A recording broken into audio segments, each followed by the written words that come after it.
si exprimer sa pensée sans appeler à la discrimination euh, ou à la violence ou à l'exclusion peut engendrer un risque aussi grand, une gamine qui quitte l'école, qui est menacée dans sa vie, euh, ça veut dire qu'on touche à l'intégrité du corps aussi. Et donc, je trouve que c'est scandaleux. Et je trouve aussi que rapporter ça rien qu'à l'islam aussi, euh, c'est un peu vulgariser le propos, ne pas aller au bout de la réflexion.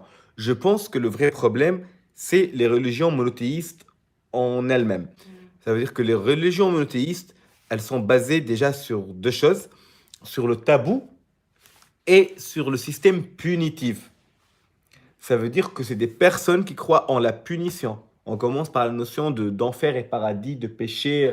Effectivement, c'est un système d'interdit. Et je trouve qu'il est temps pour l'humanité de remettre en cause ces interdits-là. Si elle avait critiqué une autre religion, cela aurait-il eu le même impact? Absolument que non. Bien sûr que non, oui, je pense que c'est non. Et je pense que parce que les autres religions monothéistes, les deux autres, elles ont réinventé leur texte. Même si elles n'ont pas touché le texte, elles ont réinventé leurs propos, contrairement à l'islam où il y a la notion de tahrif, on appelle ça tahrif en arabe, et tahrif ça veut dire que personne n'a le droit de toucher ni au texte, ni même aux paroles du prophète qui ont été retransmises oralement pendant 2 siècles avant d'être écrites, donc qui elles-mêmes on n'est pas sûr de leur fiabilité.